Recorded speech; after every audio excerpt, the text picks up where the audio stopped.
just want everybody to be safe because I don't want anybody to go through what I've been through for the last 8 years. So I hope it works. And you guys put a lot of work into this with Judge. You can learn something.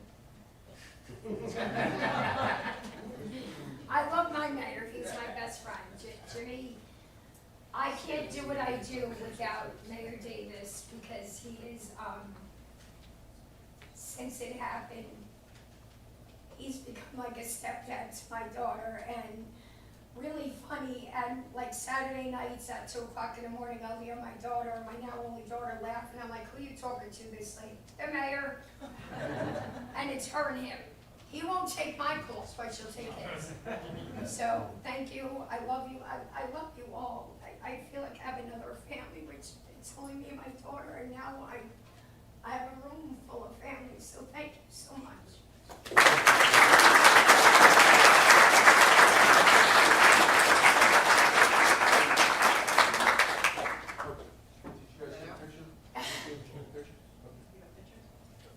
And Mayor Gallagher, thank you so much for everything. Thank you. The cake is not my friend tonight. Thank you very much. Let's get going, guys. Let's go jump out of the way.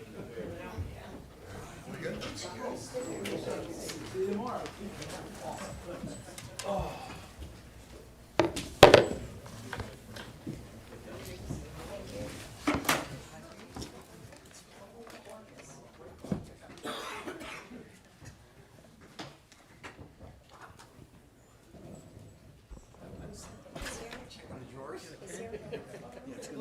Linda. What's that? Yes. Okay. Who's my guy? It's working? Okay. Testing 1, 2. Okay, so ladies and gentlemen, we're going to begin tonight with the Pledge of Allegiance and a moment of silence, and it's going to be led by Morris County Sheriff James Gannon. Sheriff? If you're able to stand, please stand. Please remove your hat and place your hand over your heart as we salute the greatest country on earth with our Pledge of Allegiance. I Pledge allegiance to the flag of the United States of America and to the republic for which it stands, one nation, under God, indivisible, with liberty and justice for all. We could have a moment of silence for our servicemen and women who have answered their last call for our freedom. If we could also, in our special way, think of the innocent victims of crime.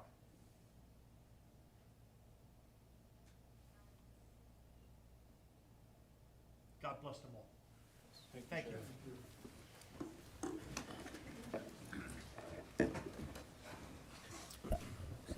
Okay, as we begin, I would just like to go across the panel and have each dignitary and volunteer and partner to introduce themselves, starting with the sheriff. Sheriff Jim Gannon, I'm the sheriff of Morris County. Good evening. Morris County Commissioner Steve Shaw, and lifelong Morris County resident.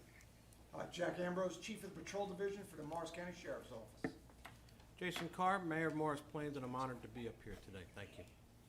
Jimmy Davis, I'm the mayor of the city of Bayonne.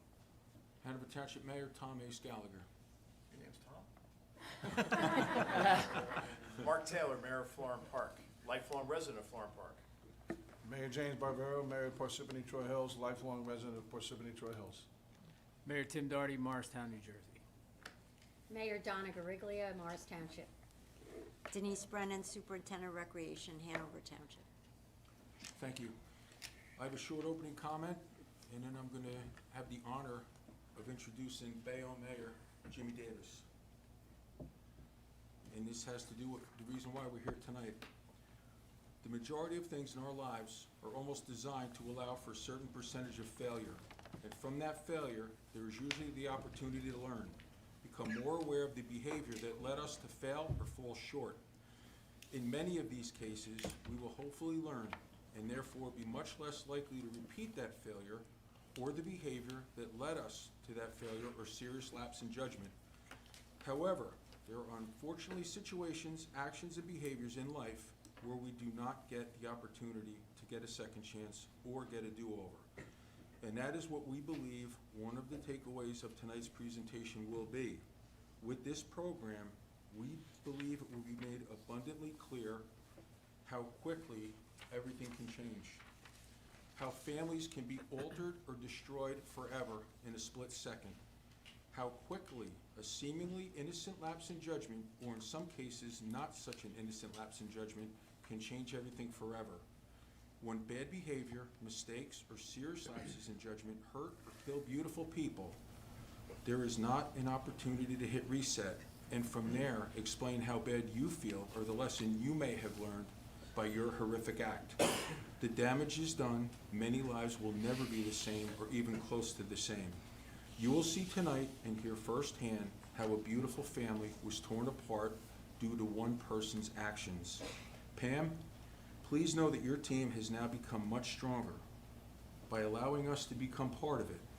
And we are here for you 24 hours a day, 365 days a year. No kidding. God, please bless you. Thank you. So thank you very much, Pam, Mayor, Chief, Councilman, Sergeant, for taking the time to come here tonight and spend this time with us.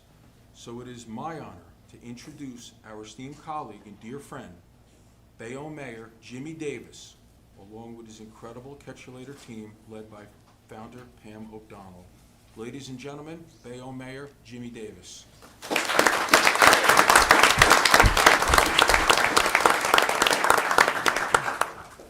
So, you're going to see a presentation today. All right, this is a day in the city of Bayonne where if you talk to anyone in Bayonne, they will tell you exactly where they were when this happened. They remember getting the text message or the phone call, probably within minutes of the accident. That's how close-knit Bayonne is. I've known Pam, I know she made jokes earlier about me, and she does it to me all the time. I've known her since she's a little kid. I grew up with her older sister, graduated with her older sister. So we've known each other all our lives. And I'm gonna sit here and tell you that what the presentation you're gonna see tonight, I'm seeing for the first time. Because I never wanted to see it. Her husband and her daughter, especially her husband, was a beloved figure in Bayonne. Was a teacher, coached the girls' softball team at the high school, college, county prep. And when I say that everybody in Bayonne knows exactly where they were when this happened, I mean it. And tonight you're gonna hear from Pam. And I can tell you flat out, growing up with Pam, she was as crazy as a bed bug. Growing up, she was nuts. And I'm gonna be serious, Pam, I'm sorry, but I'm It's gonna okay, tell it go like for it it. is. Go for it. But to see what she went through, what her daughter went through, and now to see them 8 years later. And she travels the country because she doesn't want anyone else to deal with what she dealt with. And she wants to teach our kids. My youngest son just turned 17 and got his license. I have two older boys that are 33 and 30. But she doesn't want anyone to go through what she went through. And for all you guys, especially you guys on the hockey team back there, I'm not trying to point you out or anything, but listen to what she's going to tell you. Because you're gonna make one bad decision in your life. That's not only gonna change your life, but it could change the lives of others. Pam lives this every single day of her life. There's not a day she doesn't wake up looking for her daughter, looking for her husband. It's not a day that her daughter Allie doesn't wake up looking for her sister and looking for her father. And that's where the seriousness comes in. You know, you look at car commercials today. Every single car commercial you see people driving like lunatics to park a car to go whipping into a spot.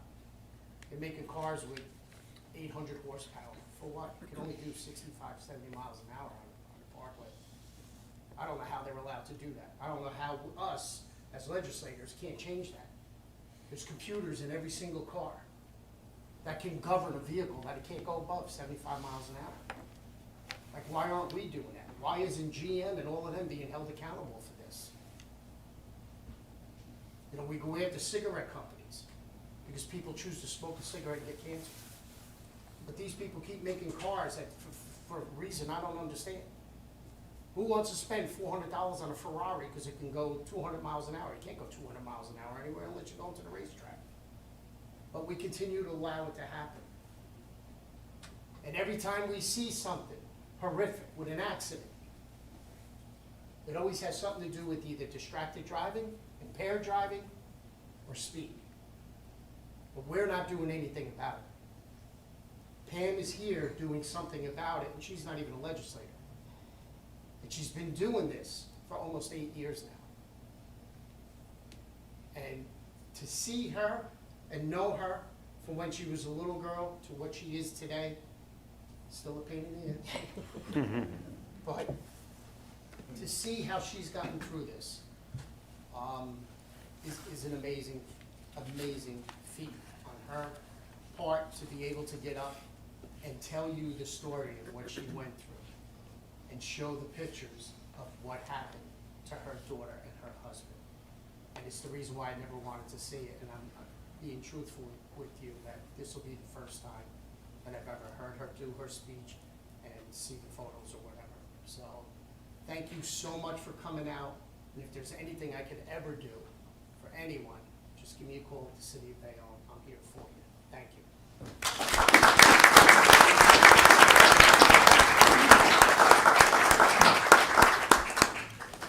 Chief, it's with great honor I'd like to introduce the Chief, Chief Ralph Cheyenne. Okay, thank you, Mayor Gallagher, Mayor Davis, Morris County Prosecutor Robert Carroll, Sheriff Gannon, elected officials, Chief Ambrose, distinguished officials, students, ladies and gentlemen.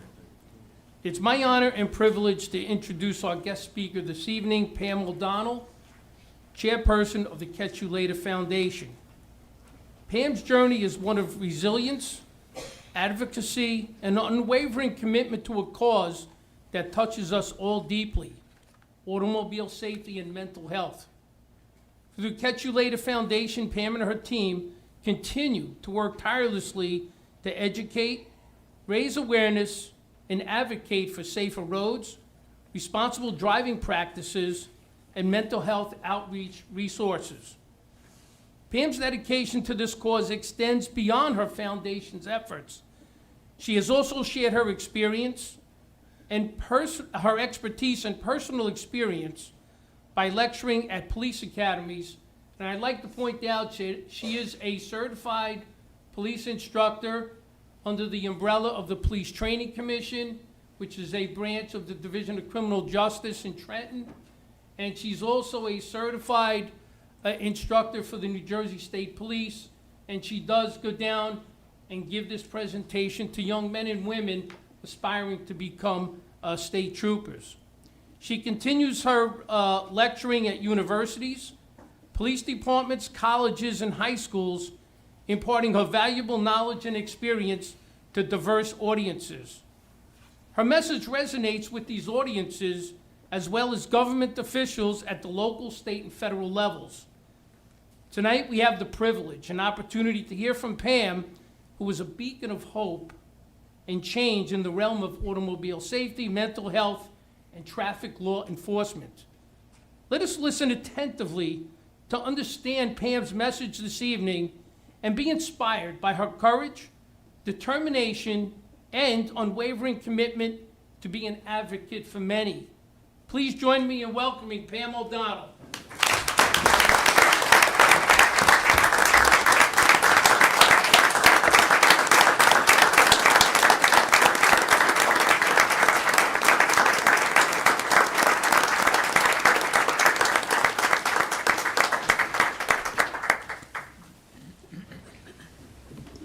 Thank you so much for having me.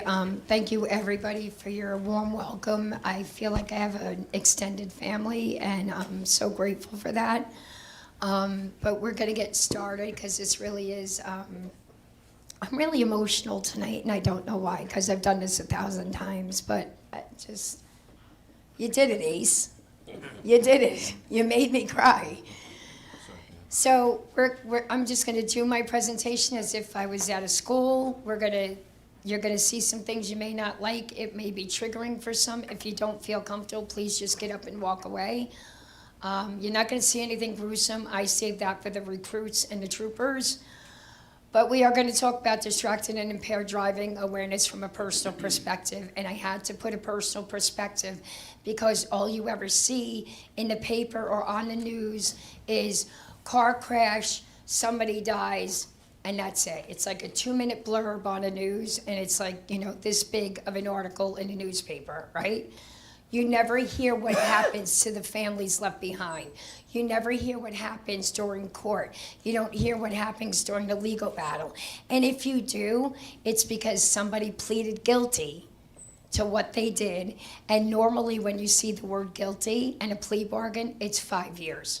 It's either 5 or 10 years. And I could tell you this, they are not gonna do 5 or 10 years. And that's why they go for the plea bargain. So when our family went through this, okay, wait a minute. Sorry.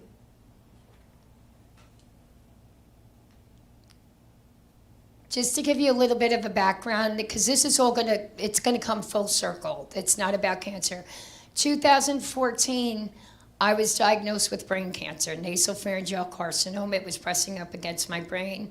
Mayor Davis was right next to me. He knew that I was dying. My girlfriend, Nikki, sitting over there, she also had cancer at the same time.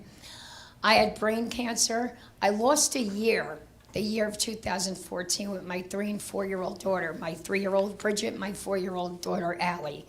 I lost an entire year because I couldn't leave the hospital. So, but there wasn't a day that went by, so that's just part of my cancer journey. I already lost a year. There wasn't a day that went by that my husband did not go to Bayonne Medical Center every single day with my 2 daughters and let them do cartwheels or tea parties on the grass if I was too sick for them to come up and visit me. So that was the kind of husband that he was. And I was able to, get on the phone with them. But I lost a year of my life with them. I already lost a year. Saying goodbye, I thought was going to be the hardest thing I ever had to do in my life was say goodbye to my family because my doctors told me, you have to go home and say goodbye.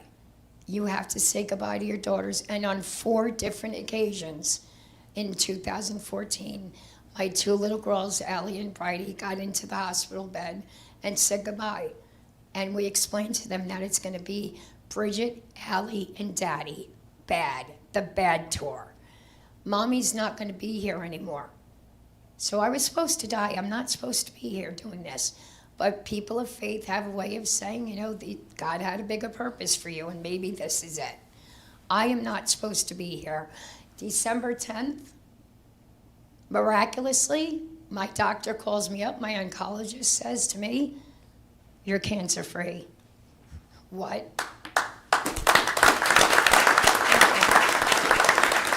9 years I'm cancer-free, knock on wood, 9 years cancer-free. Mayor Davis was with me every step of the way, and I'm so grateful for you. But he says to me, you're cancer-free, and I'm like, this is crazy. He goes, all I can say is you're an anomaly because you are not supposed to be here. You died 4 times, we resuscitated you 4 times, we gave you last rites 4 times. You're not supposed to be here. So we think, okay, great. We have 2015, the greatest year of our life. Greatest year. Mom's gonna live. Mom's gonna be able to watch my kids graduate pre-K, kindergarten, go on and have their first dates, get their hearts broken by their first boyfriend or girlfriend, whatever it may be, didn't care. Watch them pick out prom dresses, graduation dresses. We were set. We were gonna watch our kids grow old. And we didn't get that chance. February 22nd, back in 2015, we decided we were going to renew our vows twice, and we also decided that we were going to renew our vows every year after that for the rest of our lives, because nobody thought that I was supposed to survive. Until February 22nd came, it was beautiful out. February, it's usually a bit chilly, it's, you know, icy, whatever, but it was gorgeous out. It was like 60 degrees out. Nobody thought anything bad was gonna happen. My daughter Bridie is the one in the purple dress, being silly, just like me, Mayor Davis, just like me, she was me. And then there's Allie, and my husband Tim. That was one of our vow renewals in Mexico. And at 7:45 a.m. in the morning, he was a school teacher at County Prep High School. We had a routine. They would get in the back seat of Daddy's car, and we lived on a one-way street, so he would be in front of me. And because, the girls ruled the roost, whatever they wanted to make them happy, I would be behind them so that they could be like, hey, bye, Mommy, and blow me kisses from the window. And they thought it was really cute. Never in a million years did I think when we got to the corner of 33rd Street and Avenue A, my husband made a right, I made a left, and at 7:45 a.m., that was the last time that I ever saw my family of four as a whole. Bridget, 5 years old, blonde hair, blue-eyed, wanted to be a cancer-curing singing doctor. She was heavily involved in my cancer treatment. Every time we went to the doctor, she would be there, and she'd say to the doctor, take more blood, take more blood. She's got a lot of, Mommy's got a big butt, take more blood, take it. She loved it. She loved everything about it. He loved her, too. He called her Dennis the Menace. Normally, you don't see little kids running around a chemo room, but he let her do that because she made everybody happy. And she would sing to everybody. So she wanted to be a cancer-curing singing doctor. Not only that, we're going to have a little bit of levity here because I do it all the time throughout my presentations. Do we have any New York Giant fans here? Yeah. Thank you. Thank you. Okay, do we have Jet fans here? Really? Park, I mean, yeah. I was going to ask that. Do we really have to have them at, practice field? Yes. Okay, that's your fault. And then one of them, did somebody else say Jet fan? You really want to admit that? Okay. Thanks. Another one? Oh my God, you're really admitting everything. Okay, do we have Cowboy fans here? Okay. All right. Cowboys won their last Super Bowl in the last century when Queen Elizabeth was alive. Oh, you too? That's right. So, and there's a reason why I'm talking about this. Just so you know, the Cowboys are probably going to make it to the playoffs, but they will choke, so I hope you know the Heimlich maneuver, because they are going to choke. Okay, just wanted to let you know that. How about the Jets? The Jets? Playoffs? No. In how long? 69. Not that long. That's a good number, but it ain't happening again. So, and the reason why I'm asking about that is because my daughter Bridget was a diehard Giant fan, and she did get to watch the Giants win. Yes, I know, you could laugh at me now. The New York Giants won a Super Bowl in 2012. That was her first and last ever Super Bowl that she watched the Giants. But she would walk up to you and she would say, hi, my name is Bridget Manning. No, it's not. It's Bridget O'Donnell. No, it's Bridget Manning. No, it's not. It's Bridget O'Donnell. No, Eli's my husband. It's Bridget Manning. So she wanted to marry Eli Manning. As a 5-year-old, she had Eli Manning all over her bedroom, as well as Martin Luther King. Martin Luther King was bigger than Santa Claus for her. She could recite the I Have a Dream speech without reading it. That's just what kind of kid she was. She didn't like bullies, didn't like racial injustice. She knew all of that at the age of 5 because she experienced it. But to imagine her, she wanted to be the first New York tight end and play for Eli Manning. And I did get to meet a lot of the New York Giants, but I only got to meet them because of what had happened to us. So my husband, Tim, county prep teacher in Jersey City, you asked me 2 + 2, I'll tell you it's 6 because I suck at math.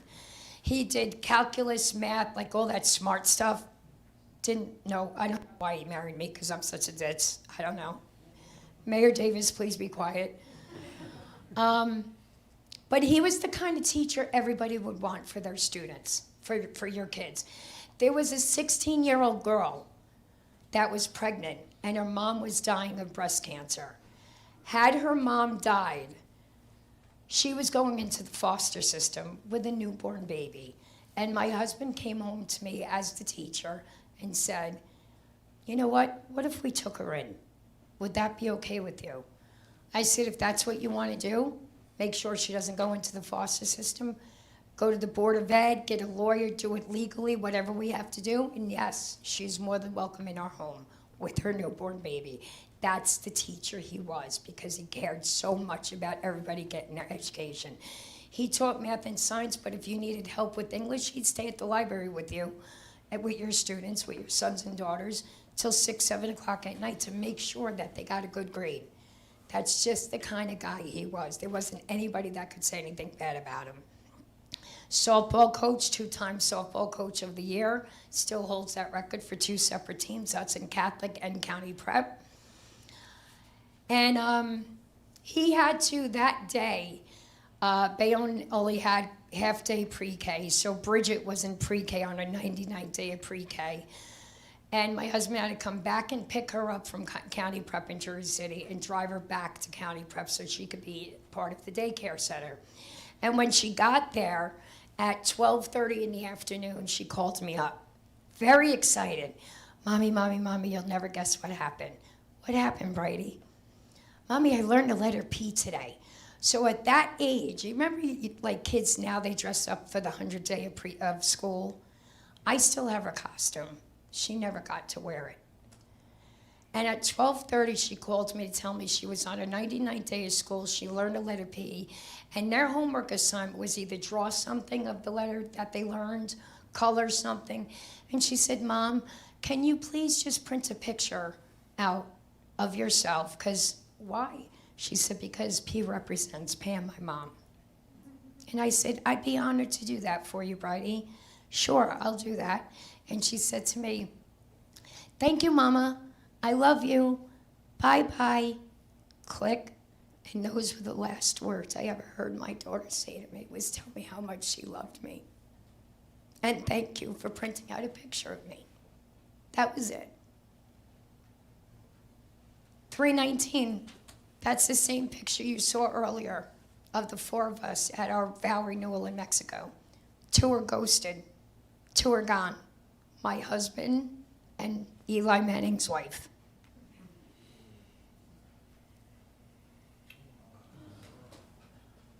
A 36-year-old adult, not somebody getting their permit, not somebody just getting their license. And in advocacy, we do never use the word accident. It's never an accident. It's a crash or collision. So let's just wipe that word accident out of our vocabulary. A 36-year-old adult called up on Friday night, because this was a Monday, called up in a hotel in Upper Manhattan, reserved a room, and he hung up that room for him and his 3 buddies. He hung up that phone and proceeded to call his drug dealer. Methamphetamines, amphetamines, cocaine, marijuana, alcohol, and GHB. 6. How he survived and did not OD or have a heart attack, I have no idea. But guess what? 2 people are missing, and it's not him, nor is it one of his buddies that were in the hotel with him. 36-year-old, we've all been to New York City, right? A little bit of craziness driving. It's a little erratic, but it's become kind of normal in New York City. So nobody thought to call 911 in New York City, which is understandable because it's kind of erratic driving in New York anyway. Here's where it gets tricky. He goes through the Holland Tunnel, makes it from Upper Manhattan all through Manhattan to the Holland Tunnel. How many of us have been through the Holland Tunnel? 2 lanes, small, can't switch lanes. You could stay in only 1 lane, kind of a little bit claustrophobic, right? If you're claustrophobic. I watched the videotape.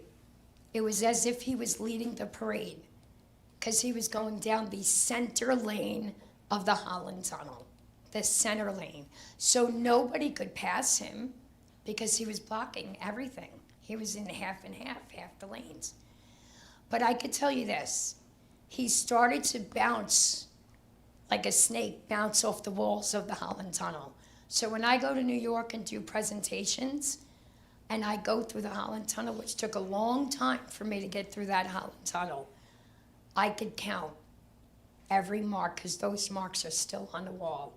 There's 18 of them. And I put their name to it, Tim and Bridget, Tim and Bridget, Tim and Bridget, Tim and Bridget, 18, going through the Holland Tunnel. He gets out of the Holland Tunnel, and he falls asleep. There's Best Buy, there's a whole bunch of stores, Lowe's, Home Depot, whatever it is, gas stations. He could have pulled over, but he never did. Fell asleep. There's other people behind him that are beeping, but nobody called 911. That's a problem. If somebody has their phone, I'm gonna just use yours. Had somebody made a call coming out in through the Holland Tunnel, because now you do get Wi-Fi in the Holland Tunnel, had somebody called, I will not be here talking to. But nobody made the call. Coming out of the Holland Tunnel, he makes it up the New Jersey ramp. Again, nobody's calling 911, but they're all taking video of this person driving erratically up the New Jersey Turnpike ramp. And because everybody's got to be the first one to put it on social media. Right? Did you ever wonder why when you're going somewhere with your family, you might be going southbound and there's a car crash in a northbound lane? Why is the southbound lane filled with traffic, bumper to bumper traffic? Because people are taking their phones and they're driving by, and they got to be the first ones to take a picture or a video of the crash. And they got to be the first ones to put it on social media. And it's hysterical. It's sad. It's so sad that people do this. Even in schools, fights that are going on in schools. You'll see it on TikTok. There's fights. Well, did you get a teacher? Did you go get a counselor? It's great to have a video, but call 911 first. Our police officers, our sheriff officers, our law enforcement can't do their job unless you call them. They're not on Facebook looking to see what's going on. They're sitting in the office waiting for 911 calls. So be that person to call 911, because you never know when you can save a life. Had somebody done that, my husband and daughter might still be here. So he goes up the New Jersey Turnpike. My husband is at 14C Toll Plaza by Liberty Science Center. Being the mathematician that he is, Easy Pass did not give good enough discounts, which I kind of believe because he said it, so I believe it.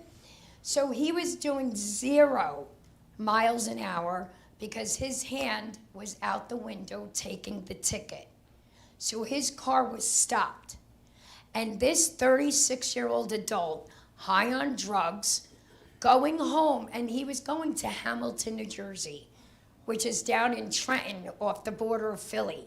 He was going to drive all the way down, high as a kite, because he ran out of money, couldn't get the hotel room, couldn't call the drug dealer for more drugs. So now he's still high, he's coming off it, but he's still impaired. But he made it up the New Jersey Turnpike ramp, and that's another thing. He was bouncing off the barriers, the concrete barriers of the New Jersey Turnpike. Came behind my husband, and how he did not hit the barrier is beyond my imagination. Going 55 miles per hour in a 5 mile per hour zone. Toll plaza are either 5, 10, or 15, depending on where you are. This particular toll plaza was 5 miles per hour. He came up it going 55 miles per hour, rear-ended my husband and daughter. Immediately, the minute of impact, they were internally decapitated. Internally. Doesn't mean their heads were off their body. What that means is their necks were broken and their heads were being held by skin and tissue. So the only solace I have is that they died instantly. They died instantly. That's the only lucky thing about this, if I could use the word luck. My husband is now dead, and he hits this van. He rolls into oncoming traffic and hits this van, which happens to be the medical van that took me to and from my chemo treatment. The medical van that saved my life ultimately had a part of taking half of my life. But it wasn't his fault, it was the other guy in the Mercedes. This picture made it all over the AP press. I'm gonna pass something around, if you wanna start here, so you get a good look. Or we could send another, there's no other room, right? Okay, so if you wanna go this way, so you get a good look. This picture made it all over the AP press. That's where every journalist all over the world gets their information from, the Associated Press. Is there anything in that particular picture that stands out to you? Anybody in this room, is there anything that sticks out? Stuffed toy. The stuffed animal? Would you mind holding this? You mean Proby from Yo Gabba Gabba? This was my daughter's. This is the very one from the car. This is all I have from my 5-year-old daughter.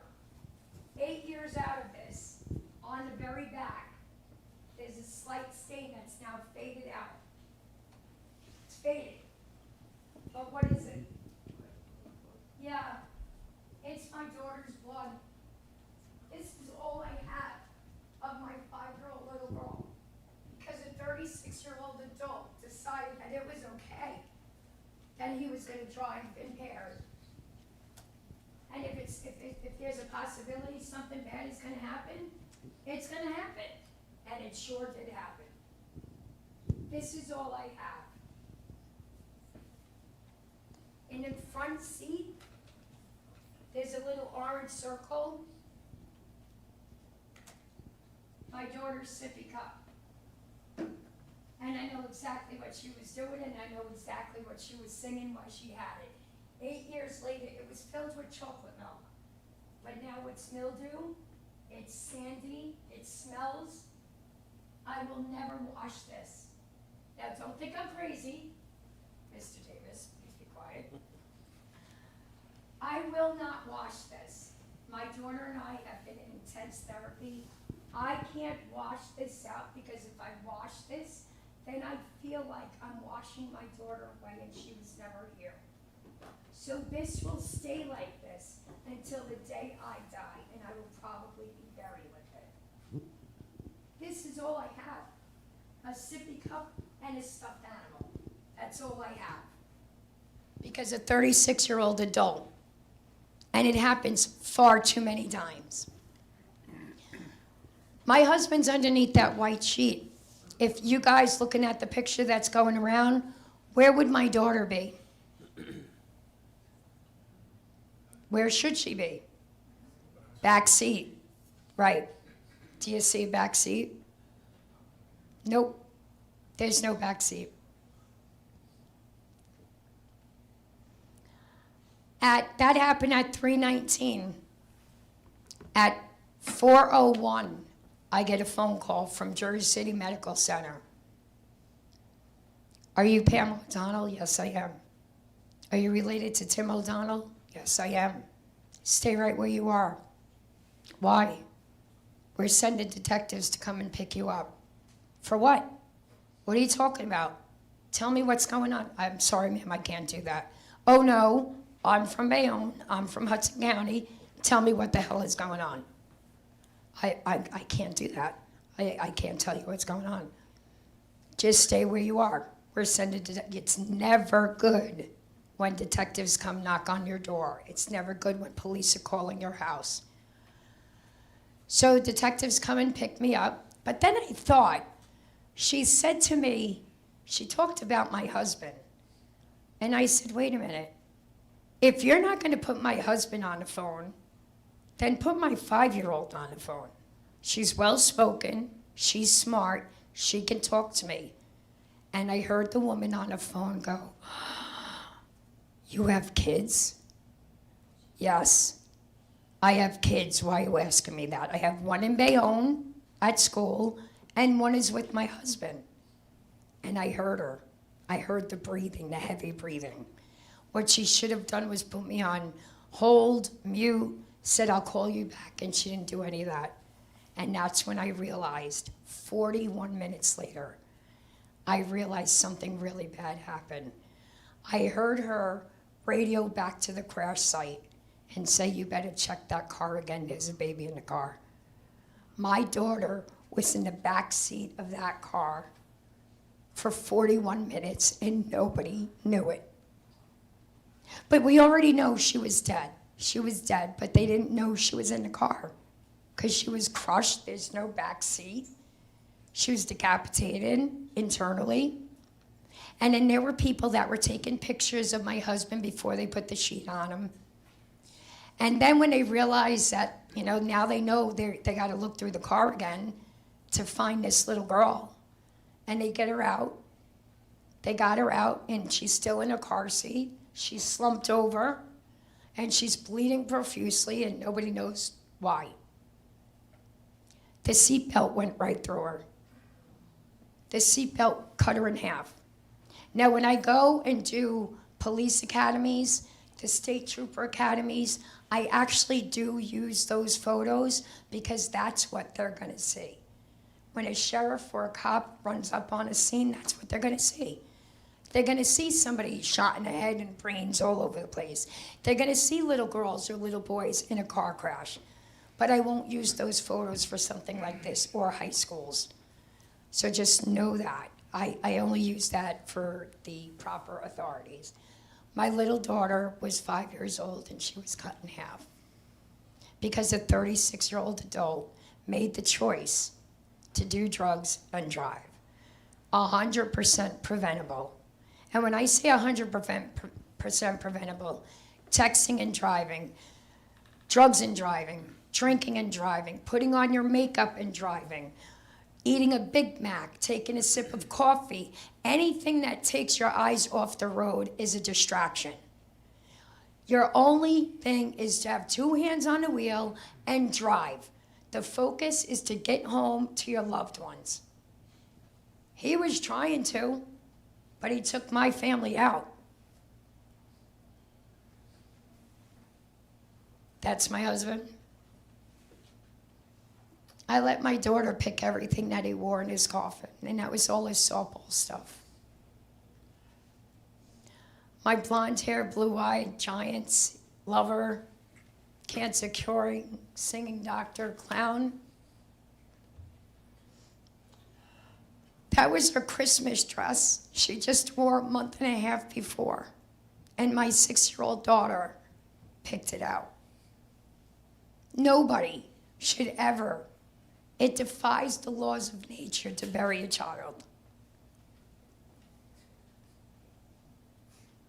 You know all the injuries. That's the man. You see a scratch on him? Not a bruise, not a hair out of place. Nothing. Nothing. But in the meantime, my daughter's cut in half. Both my husband and daughter are dead. They're both decapitated. And a litany of other injuries, collapsed lungs, every bone in their bodies were broken because of him. And there's not a scratch on him. Not a scratch. And it happens far too many times in the United States. We are the second to last out of the 5 richest countries in the world, second to last when it comes to distracted and impaired driving. And I don't know why, because why can't we get our crap together? We're also second to last in mass shootings and opioid epidemic. Why can't, we're supposed to be the greatest country in the world, why can't we get this under control? Right? So how many of you watch Blue Bloods, Law and Order? I grew up watching NYPD Blue, Sipowicz was my favorite, right? We remember that show. Greatest show. How many of you watch those law shows? You like watching them? They're all fake. They're great to watch. But somebody gets killed in the beginning, and by the hour end, somebody's already locked up. Doesn't happen like that. From 2016 to 2019, 104 hearings. Hearing is different from A trial, a hearing is when the defense and prosecutor are gonna argue with each other on what's gonna be allowed as evidence. 104 times. Hand to God, I'm not exaggerating. The way they do it in Jersey City, it's like church pews. So they bring a busload of prisoners that have to have a hearing.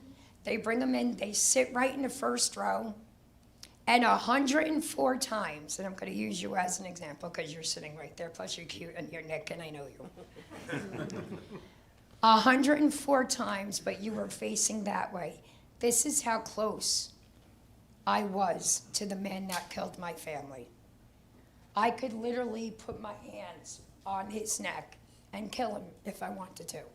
But they had to have state troopers, they had to have police sit next to me and hold me back. But can you imagine 100, if I didn't have bad luck, I'd have no luck at all. 104 times this close to the man who killed my family. And he called for a hearing because his mommy was sick. And he wanted to be let out of jail to go home and tend to his mom because he was her caretaker. So I stood up like a jerk, but I'm a Jersey girl. I think we're tougher than New York girls. I stood up and screamed, "But you just killed my 2 caretakers." I was still in post-cancer treatment. And they actually escorted me out of the courtroom. I got treated like a criminal, but he was okay to say whatever he wanted. So we go through 104 hearings. We finally get to the trial, 5-day trial. I hear everything, every injury. I see every picture. I actually have every autopsy photo. I do have the picture of my daughter's heart on a table. I have every picture of my daughter, and I use it for our first responders because they're going to see stuff like this. They have to stop this from happening. So I'm listening to this and then realize now it's his turn. So the prosecution rests, and it's now the defense turn. He was with 3 men that night, 3 men that weekend. Where were they? They never showed up. There was nobody there to be his alibi. So what happened? Nobody showed up. So there was a minute where the defense attorney was saying to him, "Do not get on the stand. Do not get on the stand, you're gonna hang yourself." And the defense attorney asked the judge, "We need 20 minutes. Took him into another room. "Don't get on the stand, you're gonna hang yourself. You're gonna go to prison for the rest of your life if you do that." And he didn't care. "I want them to know I didn't do it." Well, then who did? It was your car. You were the only one driving. Who did it? So he's fighting, doesn't listen to his defense attorney.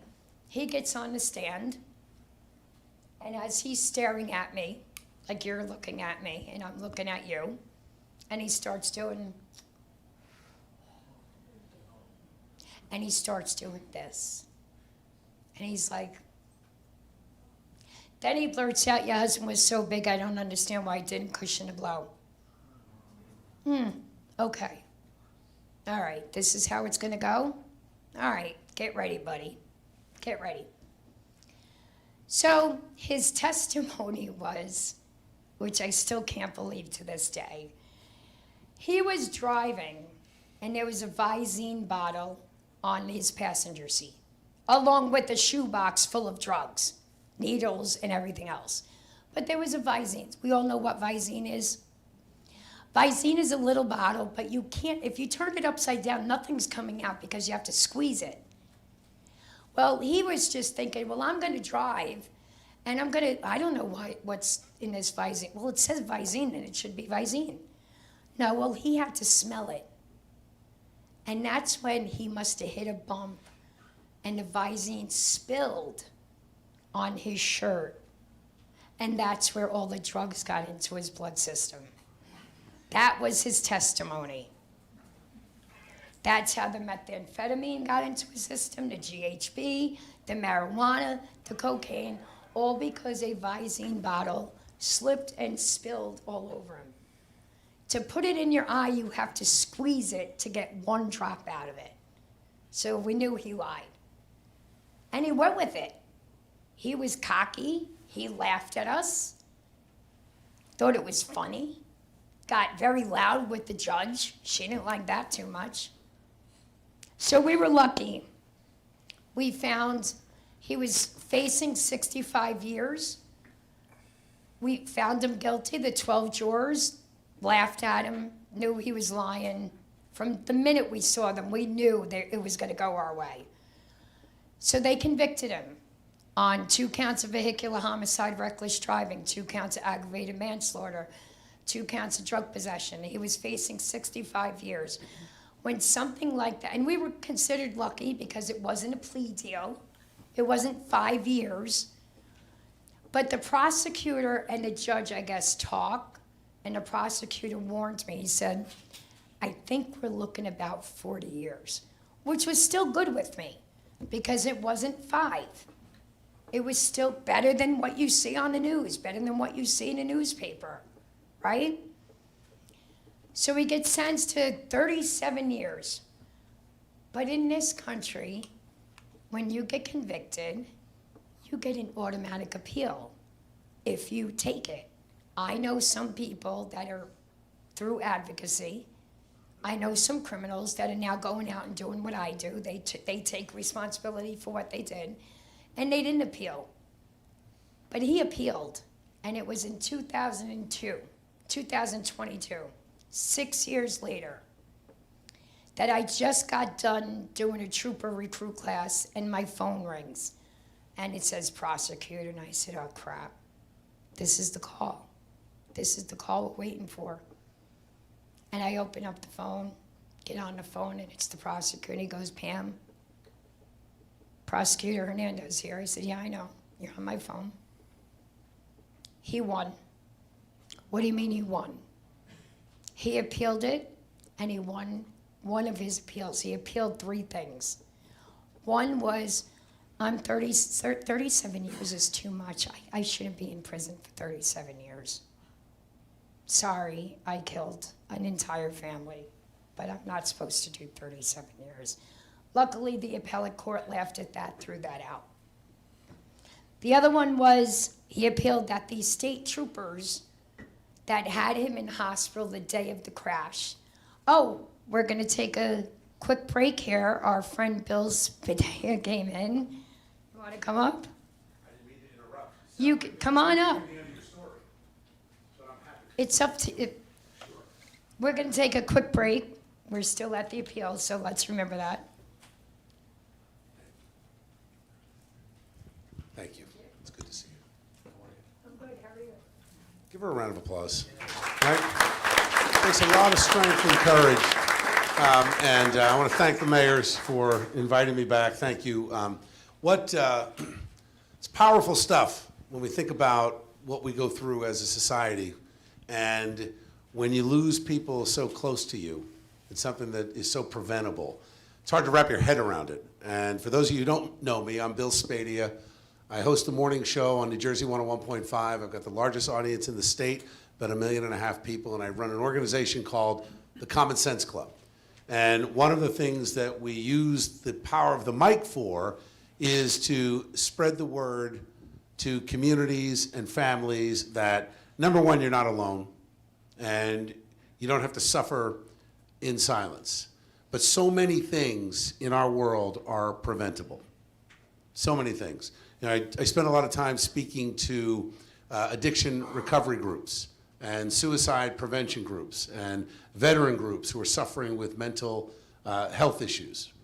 And it always comes down to decisions that people make. And one of the hardest speeches that I have to give is when you've got family members who have lost someone so close to them through some terrible tragedy, whether a horrific, unthinkable car accident or to suicide.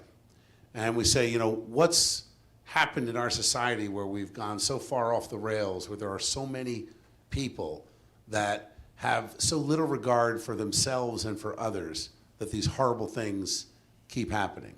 And the only thing that I can say is that we have to build ourselves up and empower each other and say that we all matter. We matter. And that person that goes down this dark path, when I think about some of the tragedies and some of the people that are on the end of the tragedy where they caused it, where they made it happen. And you think about the dark road that some of them have gone down that got them into that place. And you have to ask yourself, they didn't want to be there. They didn't want to be there. That wasn't a conscious choice. Or was it? Or was it a series of just bad decisions that cascade into something that is completely unrecoverable? And I think the way back and seeing the room full here and these great mayors behind me and this story of loss and tragedy, and we think about the great work of Catch You Later and all of the charitable functions that are out there that are saying, there's hope. There's hope, whether it's with drug addiction, whether it's with mental illness, whether it's with suicide, there's hope. And the minute as a society we give up hope and we just wallow in our sadness is when it's over. So it can never be over because we've got all these people here. We've got to carry on despite horrific losses. And every time we lose someone that is close to us through either mismanagement, stupidity, addiction, whatever it was, the only way back is to say we have to have hope for the next generation. We have to act in a way to prevent this from happening to someone else. And I will tell you this, that I use the microphone and our organization to spread this word and spend the time working with families who are grieving and struggling and say not only is there hope that you will eventually overcome that grief and meet it halfway and deal with it, but hope that there's a better future for so many people. And if we can prevent people from making those bad decisions at a very young age, you can prevent so many tragedies in this world, regardless of what it is. So know that we are praying for you, praying with you, but as important as the prayers are, there's the action. And we're going to take that action and move forward. And I'll just leave you with this quick story. You know, people say, look, you just have to have faith and you can get through anything. And I say, well, yes, you got to have faith and you can get through anything. But you also have to be mindful of when there is something offered to you as an opportunity to act. You have to act. And maybe some of you have heard this story about the man on a roof when the floodwaters were rising. And he was a faithful man, and he prayed to God, I know God will save me. And a boat came by, and the guy riding the boat, he said, come on in, the water is rising, get on the boat. He said, no, I'm a faithful man, man of God, I'm gonna pray and God will save me. About a half hour later, water's continuing to rise up the roof and he kind of shimmies up a little bit, and another boat comes by. And the driver of the boat says, get in the boat, the water is rising. He said, no, I'm a man of faith, and God will provide and God will save me. About a half hour after that, the water is literally up to the chimney, and he's shimming up to the chimney, and the water's licking at his feet, and a helicopter comes and lowers a ladder, and they yell down, grab the ladder, come on up. And he says, no, thank you. I'm a man of faith and prayer, God will save me. The water rises and the man drowns. And he's in heaven, and he said, God, I don't understand. I prayed and I prayed and I had faith. How did you let me die on that roof? And God said, come on. I sent you 2 boats and a helicopter. What are you doing? And I leave you with that story because it is on us. It's on us to act. It's on us to combine our faith and say that if we act and if we're strong, we're going to set an example for all those other folks out there to avoid some of these senseless, horrific tragedies that happen. And I'll leave you with that story. And thank you very much for the time. And I'm sorry that I interrupted your story, but thank you very much.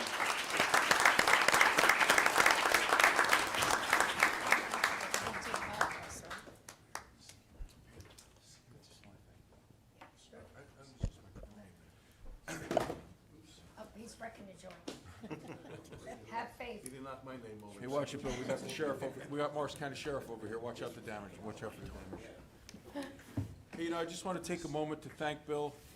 We had law enforcement night at Menin Arena, and we had our team from Bayonne, our dear friends from Bayonne with us.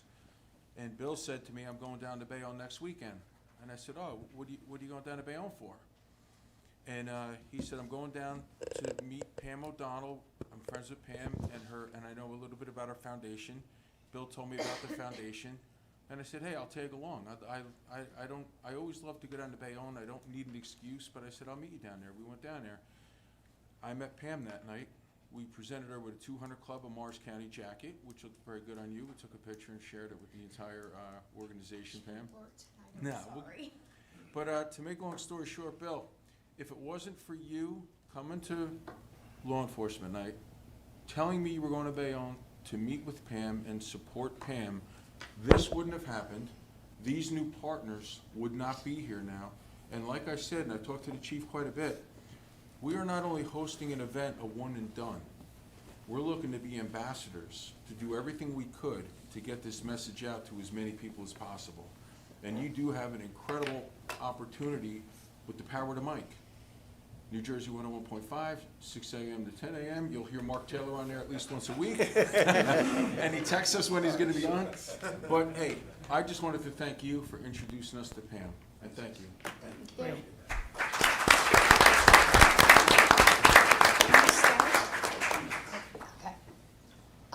you. Okay, so I forgot who's supposed to remind me where we're at.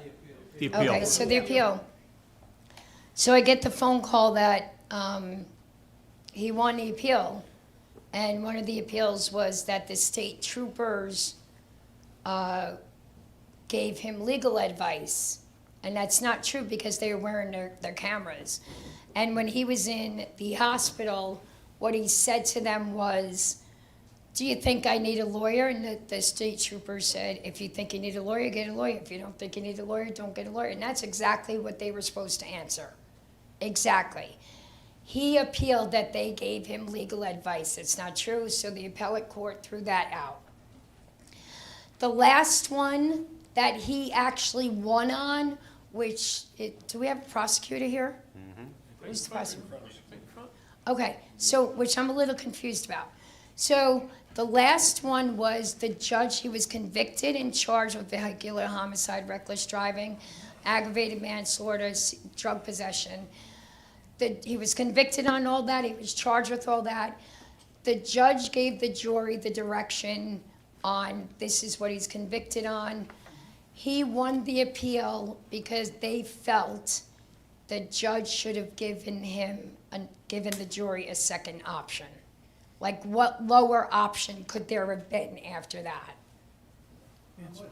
Not much.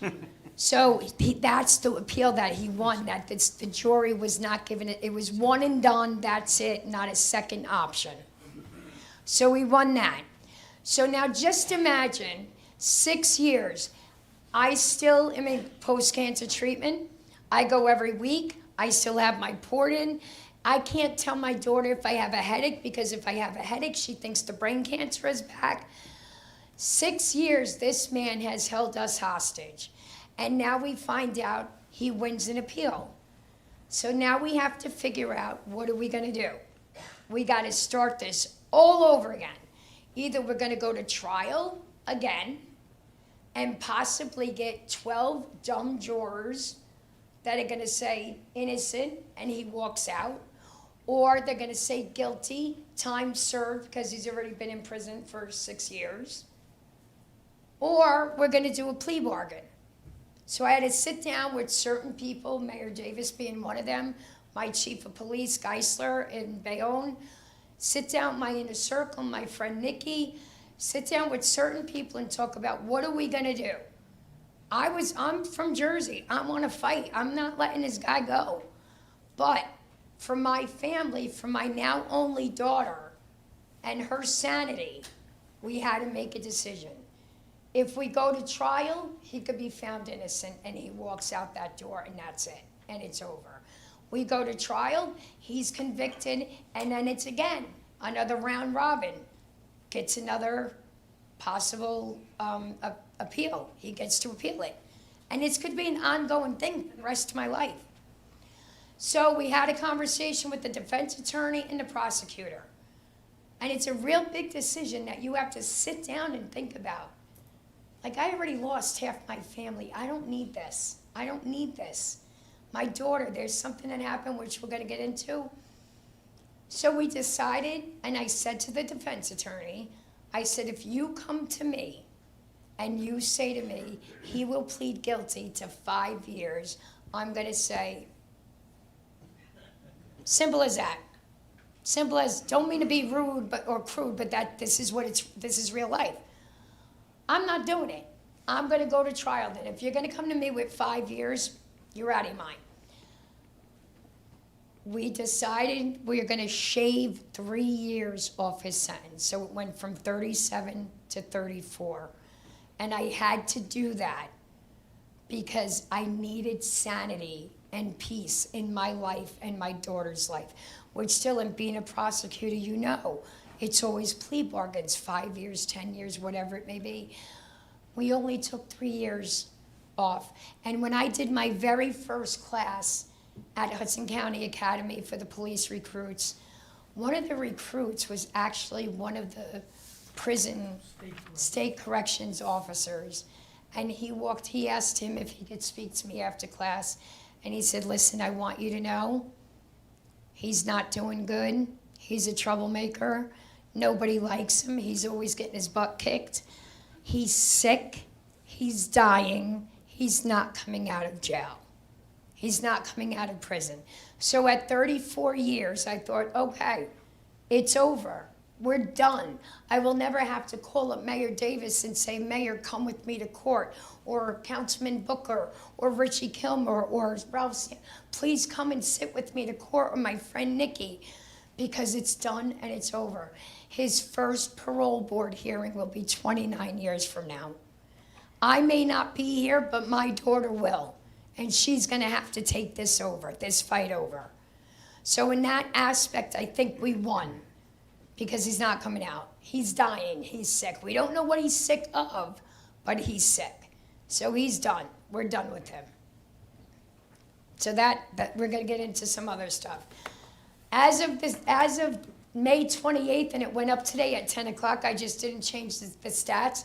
In the state of New Jersey, get this, in the state of New Jersey alone, 234 fatal car crashes, 244 fatalities, 1 death is too many. We have to stop this. We have to stop driving 100 miles an hour. We have to start calling our police, our sheriffs on erratic drivers. Do you get what I'm saying? They can't do their job if they don't know what's happening. Sergeant Kilmer can't do his job and go out and get the drunk driver if the call never came through.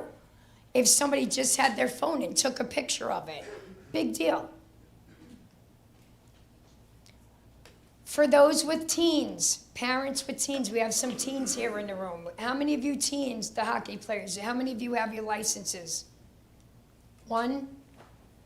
Okay, how many parents have teen drivers at home? You're teen drivers? Okay.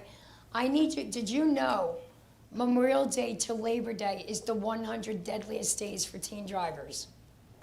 More teens will die across the United States between Memorial Day and Labor Day than any other time of year in the United States. So we have to stop that. We want our students, we want our sons and daughters to go to prom, go to graduation. But you have to be the example.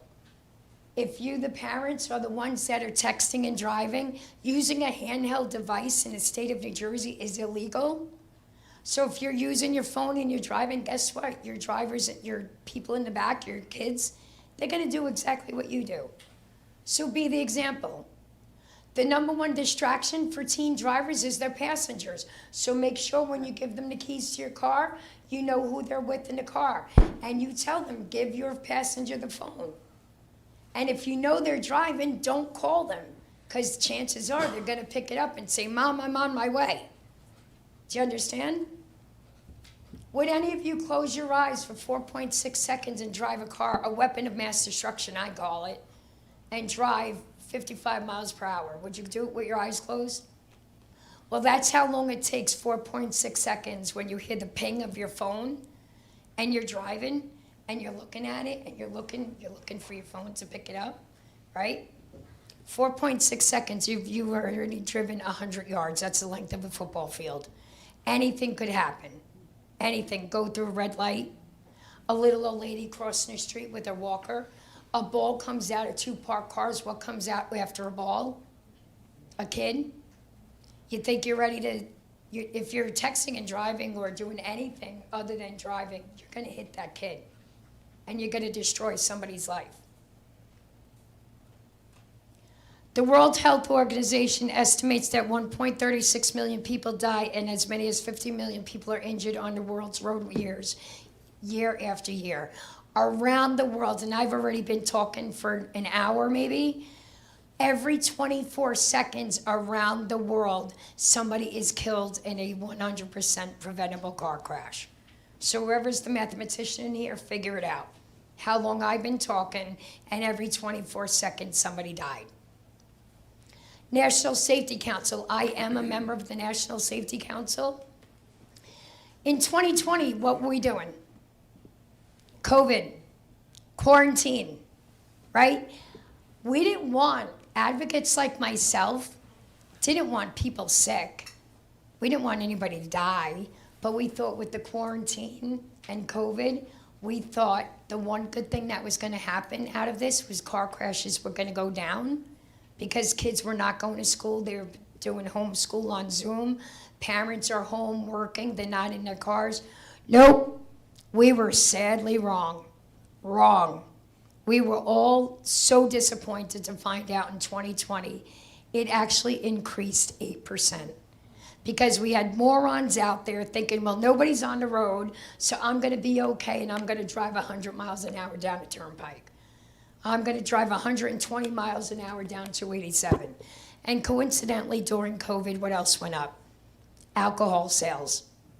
So then we have the drunks that are now getting in their cars, trying to get to the liquor store before they close, and they're driving as fast as they can. So that's why it went up 8%. National Safety Council estimates, and this just came in within the last month or so, in 2023, estimated traffic crashes took more than 44,000 lives in 2023. 44,000 innocent lives. That's my husband and daughter are now statistics. I don't want any of you to become statistics. You hockey team back there, I don't want you to be statistics. You have a teen driver, you said. I don't want your daughter to be a teen daughter, son. I don't want him to be a statistic. There are actual maps with circles on them from 2016, and 2 of those circles are my husband and daughter. They're not statistics. They're not circles. They were human beings. They were human beings. Lastly, for one of the people that are really into politics, and I don't really want to get into politics, but one of the things is I'm hearing a lot of people complain about inflation. Fuel is so expensive, toilet papers, everything's inflated. Did you know the National Safety Council estimated 4.8 million others were seriously injured in car crashes nationwide, costing our society, the United States, yearly $474 billion. So when you want to complain about gas prices or milk prices, think about car crashes, because that all goes up. Every little fender bender out there makes everything else go up and increase. So car crashes has a lot to do with our inflation. $474 billion because of car crashes. For those of you that have younger, this is something about my daughter. My daughter was 6. My now only daughter was 6. The one that is on the phone all the time with Mayor Davis making jokes at 2 o'clock in the morning. Thanks, Mayor. Try to get her to sleep, but that doesn't work. But I'm so grateful for him because he's like a step-in dad. He's just wonderful. I can't love anybody more than I love Mayor Davis. Really, I can't. Except for East now, maybe. So, just so you know, if you have younger kids, do you have younger kids? Does your son have a younger brother or sister? How old? So your son is how old? 17, and you have 14 younger. Okay. From the age of 7 to 17, if somebody dies in your family that lives in the house, and there's a 7 through 17-year-old that lives in the house that loses somebody, whether it's mom, pop, sister, brother, aunt, uncle, grandparents, sister, whatever it may be, and however it may be. But we're talking about distracted and impaired driving, right? My daughter was 6 years old when this happened. The night she walked in and was looking for her dad and sister, and she said to me, "Where are they? Are they playing, hide and seek?" I said, "No." I had to tell her what happened. And the very first thing she said to me was, "But what about a true love's kiss?" And where have we all heard that from? Every Disney movie that's out there. 6 years old, she went from 6 to 26 in seconds. She will never watch another Disney movie ever again because it's not true. True love's kiss don't work because I tried.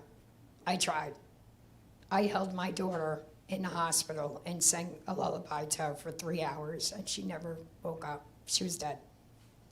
So if a child loses somebody if they're 7 to 17, somebody, God forbid your son, is in a car when he gets his permit, and God forbid he gets into a crash.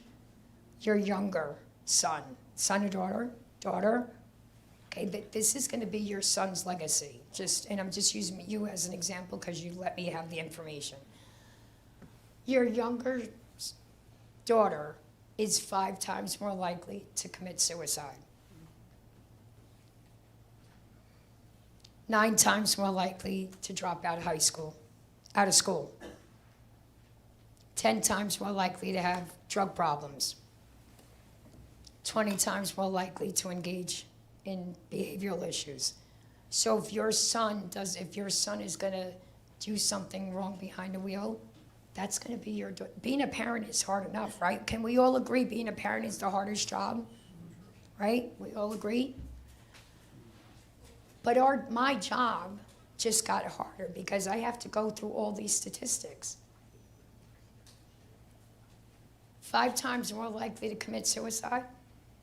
My daughter was 11. We went on a mom and daughter date because she was her dad's daughter. I was not supposed to be. I have to remember, in her head, I'm supposed to be dead. So the resentment towards me is, it was supposed to be you, Mom, not Daddy and Bridget. So we went out on a mommy-daughter date. We come home, and I said, "Oh, crap, I forgot dog food. I'm just going down the block. Hallie, you go in the house." She's 11. She's fine. We live across the street from the firehouse, City Hall. Lucky Jimmy. And I go and get dog food. And I come back. And there's my daughter hanging. She tried to commit suicide. So not only did this guy kill my husband and daughter, he almost took my only daughter. He destroyed her life. That's the legacy. So just please, for you with kids, and just be the example. When you go out as families, and you might be going out to a restaurant, having a pitcher of sangria, don't get mad when your kid says, "Hey, who's the one that's driving home?" Don't get mad at them. Have an answer.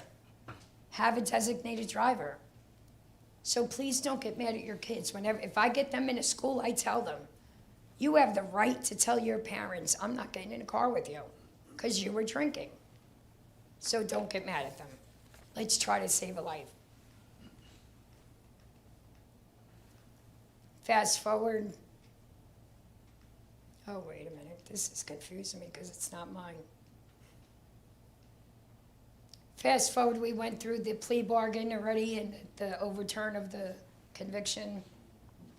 The question is, how can we combat the number of car crashes that are plaguing the roads today? Anybody have some ideas? How can we do it besides having a conversation like this, like we're doing tonight? ride bicycles, but then you still have the idiots in the car. Right? Enforcing the laws. That's when our first responders come in handy. Enforce the laws. I know some officers that are about to retire and they're like, I kind of arrested this guy 10 times already today. And it's just, I'm kind of disenfranchised in the system. Well, we don't want that. That's how I got involved with the police academies and the troopers. We want our police to enforce the laws. If you see somebody texting, pull them over. I don't care how much paperwork it is. I don't care if you're just about to get off duty. Pull them over. Be the example. The number one question I get in high schools is, well, if a cop can do it, why can't I? How many cops do we see with phones to their ears? But I do understand, which they don't understand, sometimes a cop might be looking at a suspect. Sometimes they can't use the radio because other people are sitting at home. They have those systems that they could listen to what's going on with the cops. And some information the public should not know about. So we have to understand that sometimes a cop may be looking at the phone because they're looking at a picture of somebody they're looking for. So you have to explain that to your teens. But that's the number one question is, if a cop can do it, why can't I? Let's be better examples. Education. Educate, educate, educate, educate. This is all I'm trying to do. I hope that my story resonated with you.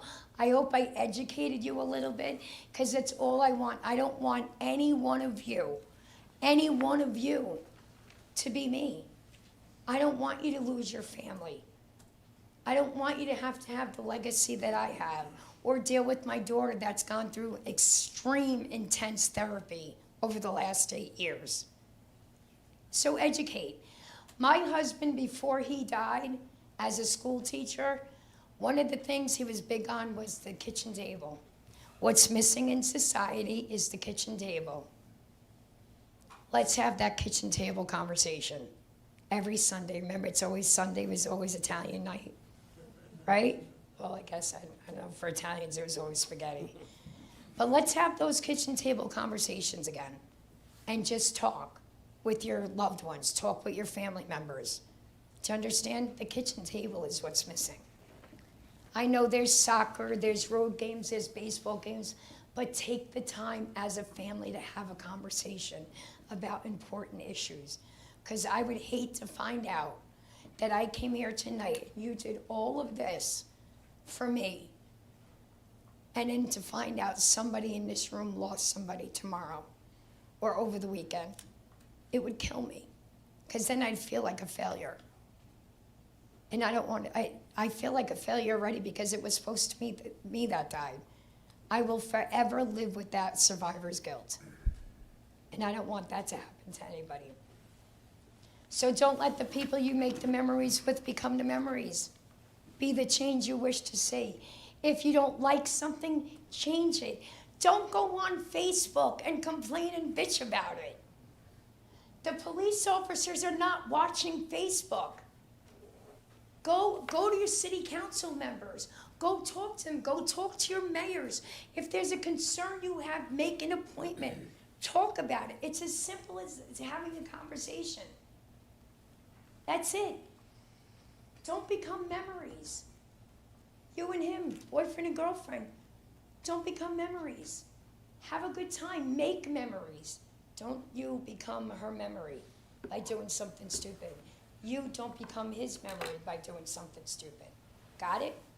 Everybody, the hockey team, you got it? Understood?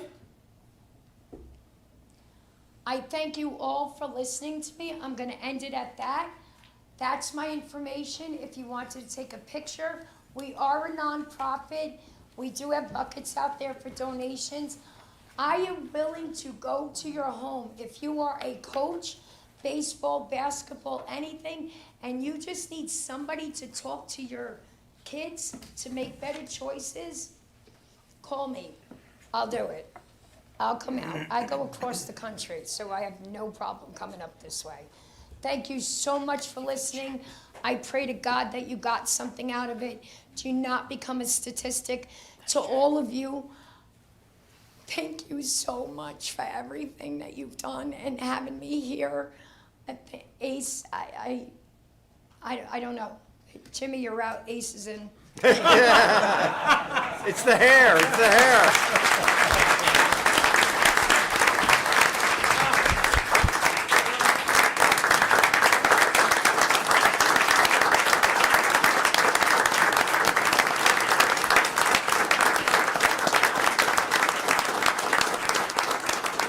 Does anybody have any questions or anything? Any questions at all? I know it's a hard subject, but so if you want to get me, we have flyers out there. Contact me, email. That number on the flyer is my personal phone. You can always call me. I will always answer. And if you feel funny talking to me tonight, just give me a call or send me an email, and I'm with you. Okay. It's okay. I'll take all the hugs. I need them. Thank you. Thank you. Before we conclude, and we do have a lot of Sorrento's bakery goods outside, and we want to see them all go. I would just like to take a moment before we conclude and before I thank you, and again, God bless you, and again, Bill, thank you for introducing us to Pam. We really appreciate it. But I'd like to just get a comment or two from each person on our panel, and I'd like to start with Sergeant Kilmer from Bayonne PD. I know I'm putting you on the spot, Sergeant, but you're from a different generation than us, and you're an incredible policeman in Bayonne, and I'm personally thankful for everything you do. But if you would just like to close out with a few thoughts. Like the mayor, this is the first time I've actually been over to be here for my own reasons. We'll speak with him about that after. Mayor Davis joked with her that she's crazy. You must be, to get up here and do what she just did. Because I don't know if the same person would still be able to be here and do what she's done the last so many years. And she is making an impact. And before we walked in tonight, she told me I'm nervous. Pam, you've done this 1,000 times.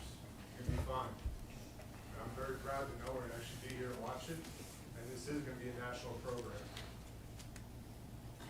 Thank you, Sergeant.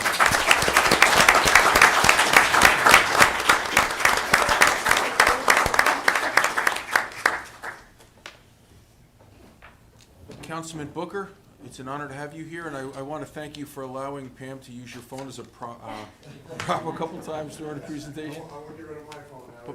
But please, take a few minutes. Okay, real quick, my name is Councilman Lloyd Booker. I'm from Bayonne. There's really not much I can say. I actually retired police officer from Bayonne, and this is a very moving situation. I worked in a high school with kids. And I really can't look at Pam, and I echo what Sergeant Kilmer said. I don't know how you do it. Thank God for you, and I hope that some young people in this room got the message. It's a very important message. And Pam, you know I love you. I really do. And that's a fact. And listen, thank you. I'm really honored to be here. Thank you for being here. Everyone in this room, please think about what was said tonight. It's very important. We all have families. We all have children, cousins, aunts, nieces, nephews, everything. And just take a moment and think about what was said tonight and act on it. And thank you, Ben. Thank you, Councilman.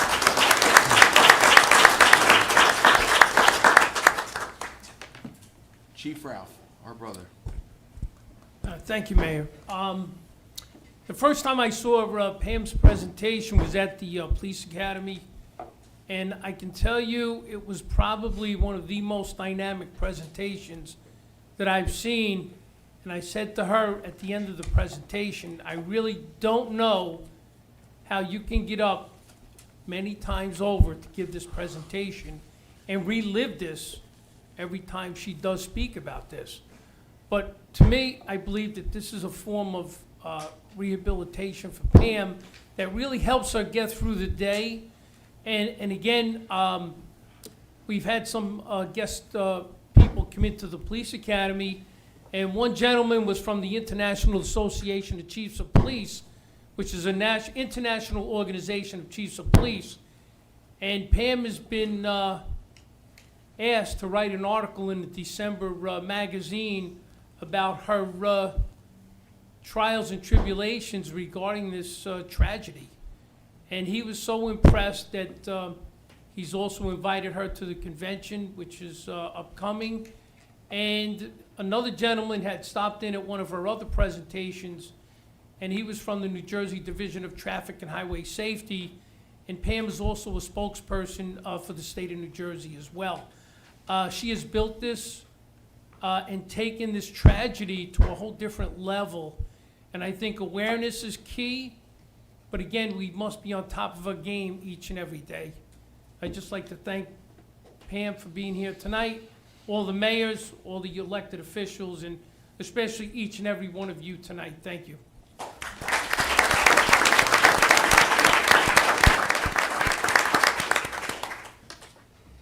Prosecutor Carroll, you were pulled in a little bit, put on the spot a little bit, and I'm very proud to have you here with us. But before we go to the sheriff, would you like to have a closing comment or thought? I think I speak on behalf of everyone that we applaud your courage, your perseverance, and know that the message you delivered to all of us tonight, we will continue to deliver to everyone that we interact with. The strength that you show is frankly amazing. And God bless you for giving us the message tonight, and let's hope that this message is received by many more. Thank you.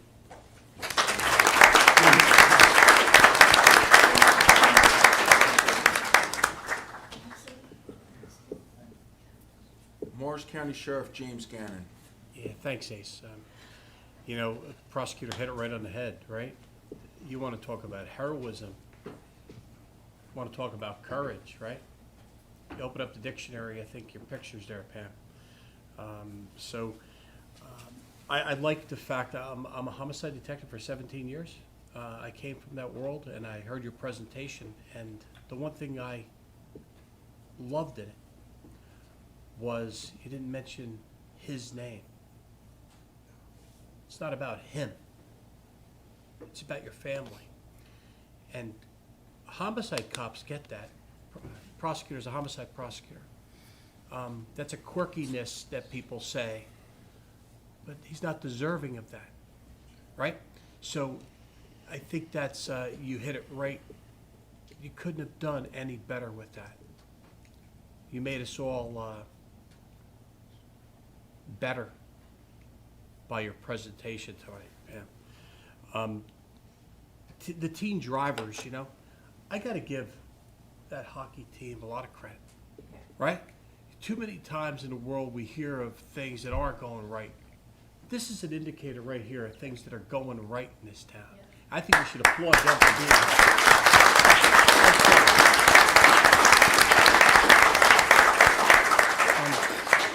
Last point. In police traffic, Chief, in the old police traffic days, we talked about 3 E's. The 3 E's. The 3 E's, right, Chief? Education, you hit it. Enforcement and engineering, right? Those are I'm sitting next to an engineer, right? But those are 3 things that I think your focus is great on. I heard people saying about a governor on a vehicle, those types of things. You know, you have the podium, you have the mic, right? And you have the opportunity to maybe do that. Let me know personally. Let us know. You have my name and number. Let us know how we can further that. You know, but God bless you. Thanks for making a difference.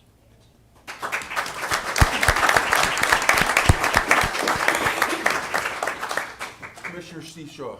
Yeah, thank you, Mayor. I think something we all understand as elected officials up here, our number one priority is to protect the public and make our town safer. And that's not a Democrat or Republican issue.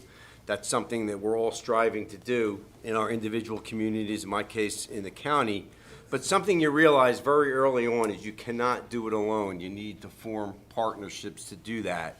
And I could not think of a better partner than having Pam in that effort. And that's what this is about. This is about, we're all partners in this, and we've got to work together to solve this. And actually, on some good news, it's recognized as an issue on the federal level. I actually happen to have the honor to serve as secretary of the North Jersey Transportation Planning Authority. And there is currently $1.7 billion in federal money for what's called the SS4A, that's Safe Streets for All grant program. And the County of Morris, just at the beginning of this year, signed up to develop a local safety action plan. A lot of counties have done that in New Jersey, but you have to have a local action safety plan to be able to get the $1.7 billion in grants. And it's not just throwing money at a problem. It talks about user behavior, vehicle safety, speed management, road design, and shared responsibility. And you develop a plan that's specific for your region. In the case of the county, we're going to develop that, but we have municipal input. We had our first meeting a couple months ago. We had great participation, and that's going to enable to have a framework to target specific areas where we can make our communities safer. And then with that, our individual, with the county plan, the municipalities can sign on and do the same thing and avail themselves of the grants. And it does work. It actually does work. And I had, unfortunately, Pam cited some of the statistics. 155 fatalities the first 100 days of 2024 in New Jersey. And in 2021, 1.83 fatalities a day. But with these tools and with the partnerships and people like Pam, we can make a difference. And that's what I'm striving to do with all the partners here. So thank you for what you're doing. God bless.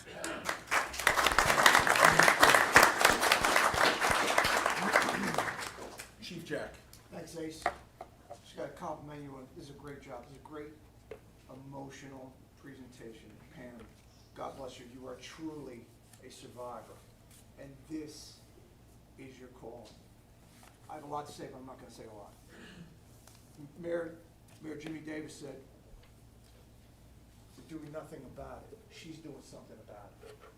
And she's doing a great job at it. We had a little conversation beforehand about something that happened involved with this, and it really struck a chord in me, because tomorrow, 102nd Basic Police class is graduating that I taught, and don't you know, I'm going to tell them exactly what you told me. It may or may not have been a failing on our part. Maybe society failed you because nobody called 911. But damn it, we're not going to fail you. God bless.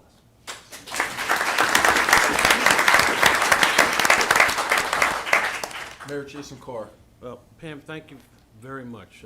If this touched one person or saved one life, it's a success, and I know that that's going to happen. I know it already has happened. This is common sense, right? This doesn't take a lot of thinking outside the box. Common sense. Think before you do any actions. Kids, don't just poo-poo stuff. Think about what you do, because the ramifications could be for a lifetime. It may not be your lifetime, or ramifications may not be yours, but it may be certainly somebody else's. So think before you do anything, and it's common sense stuff. So Pam, thank you very much.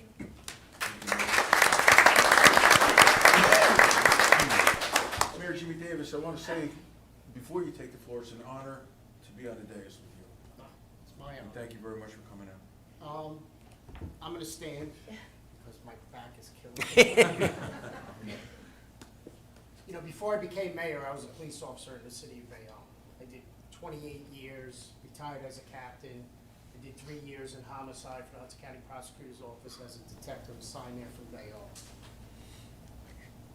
It's about education. And it's not just you educating your kids or your family. It's about yourself being educated also. Call Pam. You get a church group together, Pam will come and talk to them. I used to do a lecture when I first became mayor. I had a professor at John Jay University would bring me over there, and I would do a lecture every semester with college kids. And she would laugh because she would say for the next 2 weeks, that's all they would talk about. If you get a group of 17-year-old kids, 16, 17, 18, I'll come and do Q&A with them.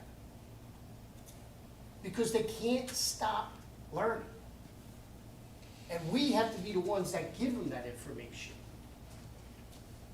There are ramifications for the decisions you make. And we have to be the ones to tell them that. But there's different ways to do it. You know, I'll do Q&A with them and talk to them. Pam will tell them their story, her story. And there's nothing more powerful than what she's done. And this is my first time watching her do this. And like I said, I've known Pam since I'm young. She's younger than I am. I grew up with her sister. And to put things in perspective, she literally saved my dog one day at the Kill Van Call. My dog, my puppy, was drowning, and my wife was pregnant with my third son. You owe me the phone. And I owe her a cell phone because her phone was in her pocket when she ran into the bay. And this is a true story. My wife actually came home because she couldn't go in. Her dog ran in and was swimming in the bay. And my wife had the dog, was going into the dog park. He took off and jumped in the bay, was swimming, and all of a sudden he started to drown. So my wife hadn't met him at that time. She comes home and she tells me this story. And she says, yeah, this girl just ran right in, jumped in the bay, grabbed the dog, and swam back and got him back in. I said, what did she look like? She described it. I said, it's Pam O'Donnell. Actually, I called her Pam Starita because they still call her by her maiden name. And she goes, how do you know who it is? I said, because only Pam would be crazy enough to do something like that. And I called her up. I go, did you just save a dog out of the Kill Van Call? And she said, yes. I said, that was my dog. And she just laughed like hell.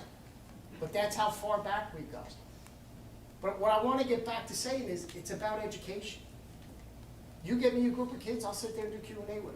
They're going to, at 16, 17, 18, they're going to have those interactions with police officers now, more often than they did prior to that. And it's about educating them. You know, put their feet in a police officer's shoes. And I do the same thing back to them. I put my feet in their shoes. And Pam will sit down and tell them. There's nothing more powerful than that. I never wanted to watch that. Again, typical Bayonne. My sister lived in Timmy's family's house and rented the second floor for 20 years. That's how connected our families are.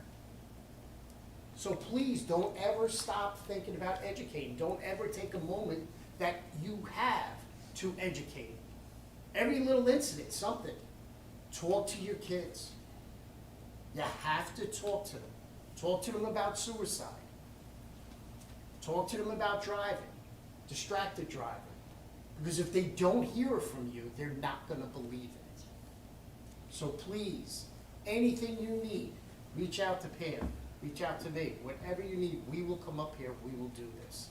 So thank you so much for inviting us up here, and thank you for doing this.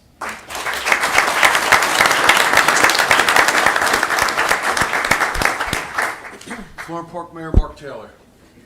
Well, I so admire your courage and the strength that you bring forth to this group. You know, a couple of examples of early on in my life have always taught me what you're saying tonight and continue to think it every single day.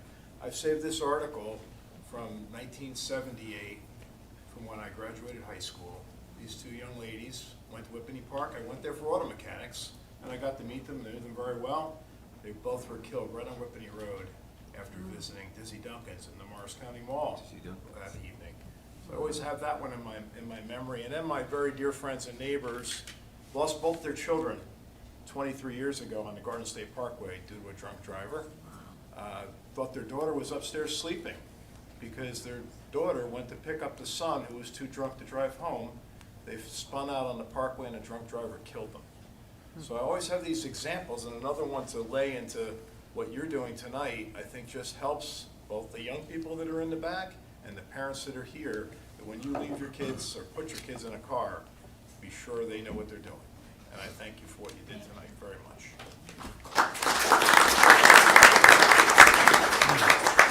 Mayor Barbario, first of all, it's an honor to serve with you on a dais. Thank you for being here, Mayor. Thank you, for Ace. everything you do. Well, thank you for everything that you do. I'm the mayor of the largest town in Morris County, and I have a little different story to tell because I looked in your eyes tonight, and I saw something I have not seen since I was 9 years old. I saw my mother's eyes in your eyes, and I saw my father's eyes in your eyes. And when you opened it up with the brain tumor, I was a 9-year-old boy at the time. My brother was a 10-year-old boy who passed away of a brain tumor at the age of 10 here in Parsippany and Troy Hills. And I couldn't get my mind off of what you said tonight with regards to the brain tumor, my brother, and it really changed my whole entire family. You remind me so much of my mother. She was a little 5-foot-something Italian woman who put a lot of fear into me because in that moment I became the only son. You talked about your daughters, and I remember when my daughter was born, I grabbed her. I remember holding her in my arms, and the first thing I said was, "Where have you been all my life?" I can't imagine the pain that you're feeling. I never realized that pain my mother had and my father had until I had my child. And for you to lose your husband and your child has to be devastating. I always wondered as a 9-year-old boy growing up in Parsippany, will I ever be able to move on in life? Well, it was because of my mother I was able to.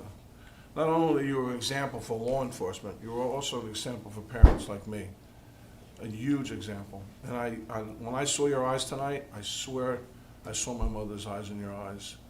And it was so hard for me that I couldn't even focus, and I didn't know what I was even gonna say tonight, because the memory of my brother, big baseball, both of us are big baseball fans, and loved baseball.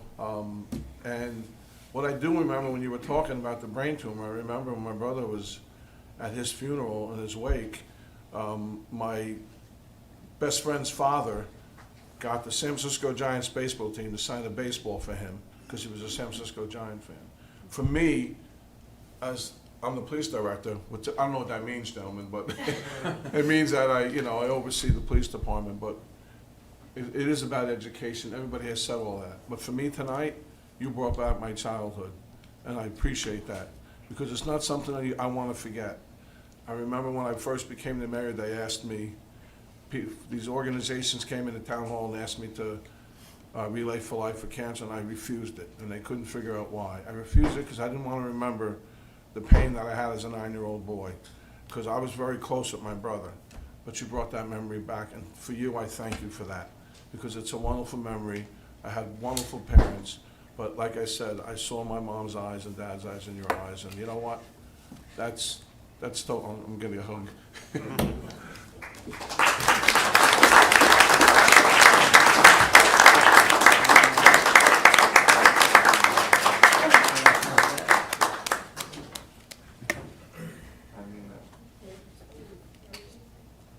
And you're gonna do some presentations in Parsippany, okay? All right, you got it. Thank you.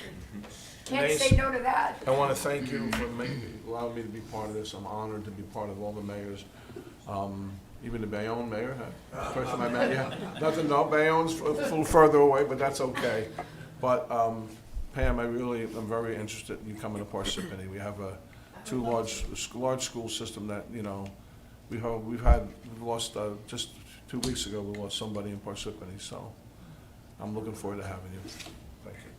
Before I introduce Morristown Mayor Tim Doherty, who's a dear friend and he's always with us at just about every initiative, he's become very close with us.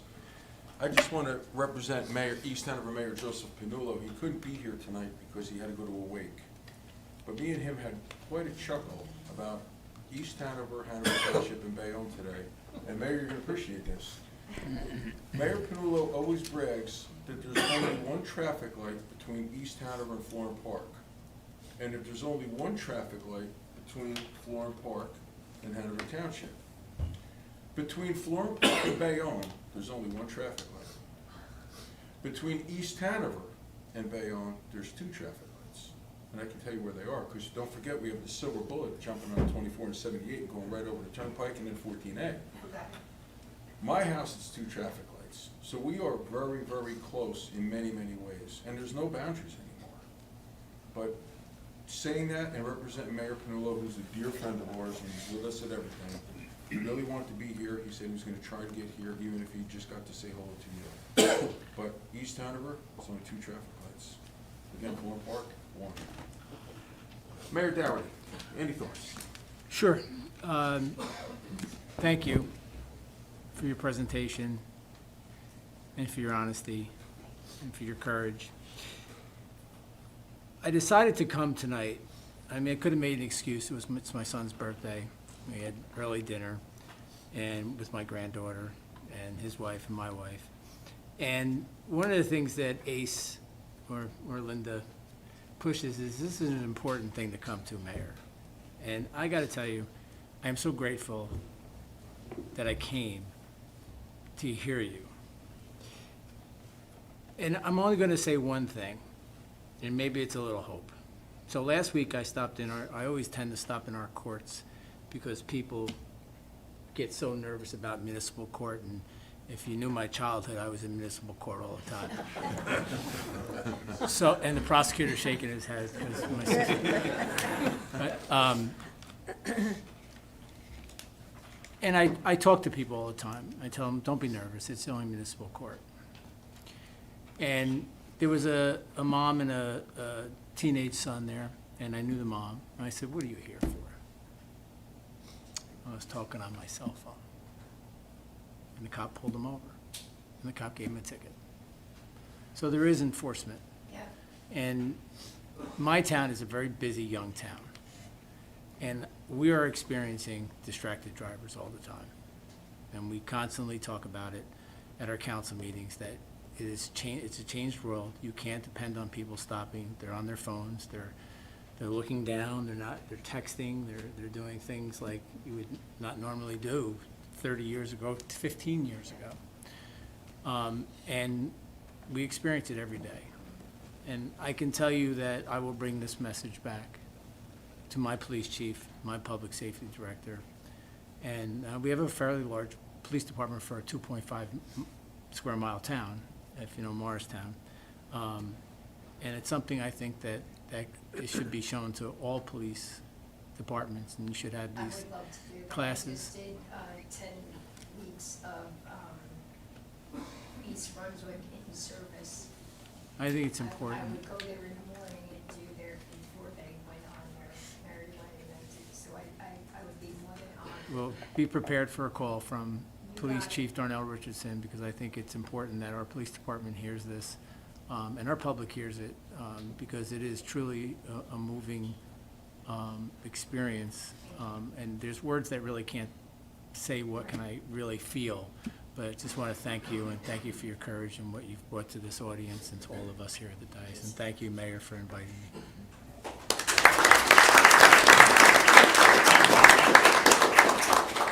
The newest member of our team and our panel, Morris Township Mayor Donna, do you have any closing Yes, I remarks? do.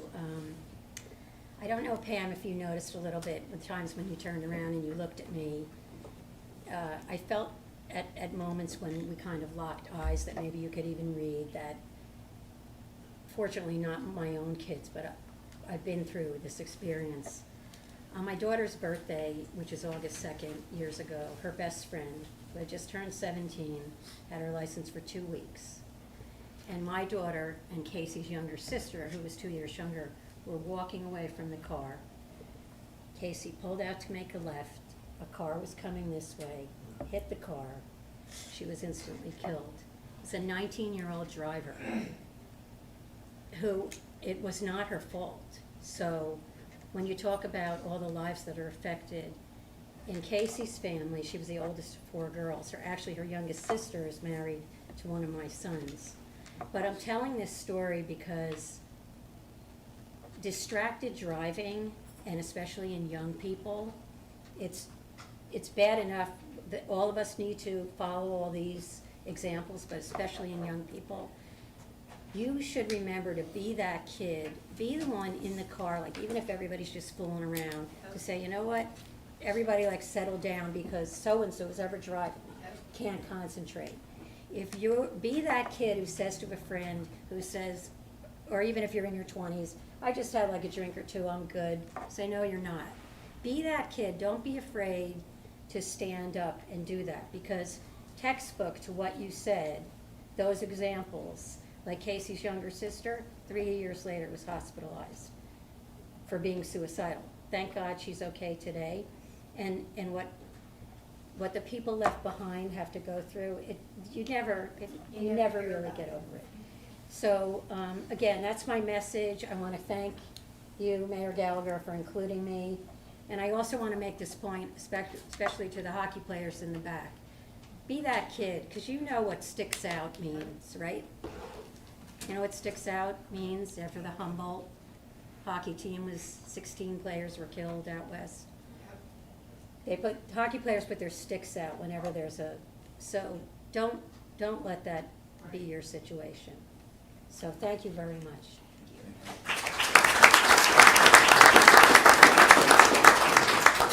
Superintendent Denise Brennan. Thank you, Mayor. Pam, I have to say that as the mother of 5, I feel very lucky and blessed that my 5 never experienced this, and I did not have the same experiences as you, but I think it's an important message to deliver, and you delivered it beautifully. And to Mayor Davis's point about continuing education and staying educated, I think that that is something that our Mayor Gallagher has done with the Mental Health Symposium in October, where all of you came to talk about those issues. And this tonight, because they're important issues and difficult conversations, but they have to happen, and thankfully you're here to start that conversation, so thank you. Thank you so much.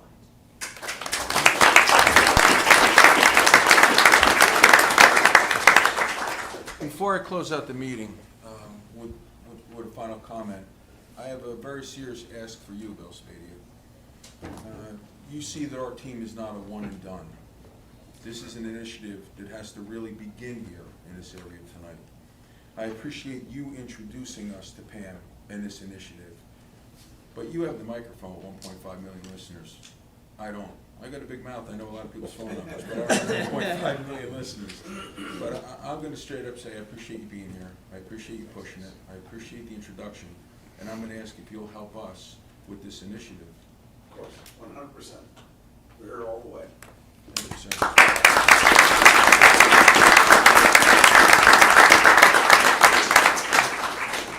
So the only thing I'm going to say to conclude, and I really appreciate every one of you guys, and we're all feeling and thinking quite a bit of the same thing. The hardest thing for me to even prepare this comment, the opening comment tonight, is when something goes wrong or somebody has a problem, it's real easy to say, oh, I can understand. And even make believe you can put yourself in their place for a little while. I don't want to put myself in this place. Like, my daughter's right there. And I say I'm a pretty tough guy, but not tough enough to have something happen to one of my kids. So, Pam, I really appreciate you. You have me, you have our team, and we will do anything for you. And thank you very much. God bless you.